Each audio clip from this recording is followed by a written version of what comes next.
Winter of 1241. The most terrifying army in human history stood at the edge of Western Europe. And then, they just left. The Mongol Empire was the largest contiguous empire ever built. In less than 40 years, they had conquered China, Persia, Russia, and the Middle East. They didn't lose battles. They didn't negotiate. They just won. Genghis Khan himself died in 1227, but his sons kept the machine running. His son Ögedei pushed the empire west, all the way into the heart of Europe. In April of 1241, a Mongol force destroyed a combined Polish and German army at the Battle of Legnica. Days later, another Mongol army crushed the Hungarians at the Battle of Mohi. Europe had no answer. Then Ögedei Khan died. His generals, thousands of miles from home, had to ride back to Mongolia to elect a new great Khan. Western Europe was saved by a drinking problem.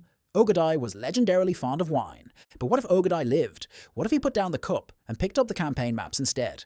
The army never goes home. The march continues west. By spring of 1242, the Mongols cross the Rhine. The French king mobilizes every knight he has. The Holy Roman Emperor sends his finest cavalry. It doesn't matter. Medieval knights were built for one thing: the charge. Crash into the enemy, knock them down, win. The Mongols had a simple counter: don't be there. They retreated, circled, and fired arrows on horseback at full gallop. Knights in full armor are just slow targets. By late 1242, Paris falls. The French court flees south. The Pope, watching from Rome, sends desperate letters to every Christian king in Europe. No one comes. They're all dealing with their own Mongols. The Mongols reach Italy in 1243. The Pope abandons Rome for the first time in centuries. The Holy Roman Empire, already a loose collection of bickering princes, collapses entirely without a common enemy to unite against. Spain and Portugal hold out longest. The Pyrenees slow the advance. But by 1245, the Atlantic coast is Mongol territory. For the first time in history, one empire touches both the Pacific and the Atlantic. Here's where it gets complicated. The Mongols had a reputation for burning cities, and they earned it. But they were also the greatest trade facilitators the ancient world had ever seen. Once conquest was done, commerce began. Under what historians call the Pax Mongolica, the Mongol Peace, the Silk Road became the safest road on earth. Merchants, diplomats, and scholars moved freely from Beijing to Baghdad. Now, extend that road to Lisbon.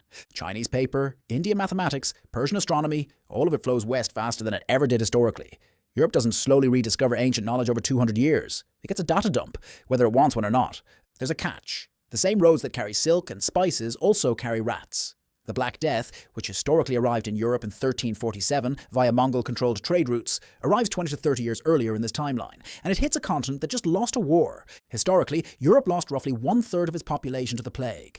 A post-conquest Europe, poorer, more traumatized, with shattered institutions, might lose half. The recovery takes much longer.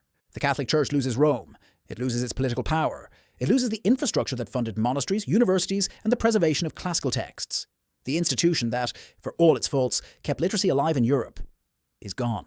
The Italian city-states, Florence, Venice, Genoa, were the seedbed of the Renaissance. Wealthy, competitive, and obsessed with ancient Greece and Rome. Under Mongol rule, that wealth gets taxed away and that obsession gets redirected. The Renaissance doesn't happen, or it happens somewhere else entirely. No Renaissance means no printing press revolution. At least not in Europe on the same timeline. No printing press revolution means Martin Luther nails nothing to any door. The religious fracturing of Europe doesn't happen. One less war, but also one less engine of change. Spain and Portugal are Mongol provinces. There is no Queen Isabella funding Genoese sailors. There is no Vasco da Gama rounding Africa. The Americas stay uncontacted by Europeans for another century. Maybe two. The entire colonial era shifts, or never happens at all. Paradoxically, some places might do better. The Mongols historically protected merchants and executed bandits on their roads. Under a unified Eurasian empire, smaller kingdoms that spent centuries fighting each other might experience generations of enforced peace. But here's the fatal flaw in every Mongol expansion: succession. The empire had no clean inheritance rules. Every time a great Khan died, the empire fractured into competing factions, called Khanates. An empire stretching to the Atlantic would be the most unstable thing ever built. Within 50 years of conquering Europe, the Western territories would almost certainly splinter off, just as the Golden Horde, the Ilkhanate, and the Yuan dynasty did historically. Local rulers, adopting local religions and languages, slowly stop answering to Mongolia. And when empires collapse, something always fills the void.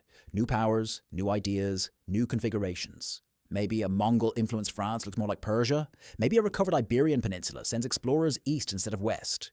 History doesn't stop. It just goes somewhere unexpected. Every event in this timeline ripples outward in ways we genuinely cannot predict. No American colonies means no American Revolution, means no French Revolution, means no Napoleon. And we're back to alternate history all the way down.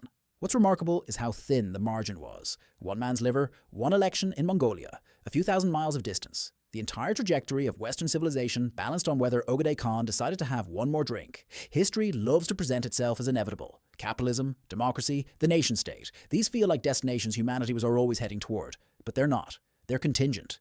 They happened because of specific people making specific choices, and sometimes just not dying. The Mongols didn't fail to conquer Western Europe because Europe was strong. They stopped because a Khan died at the right moment. Luck, wearing the mask of destiny.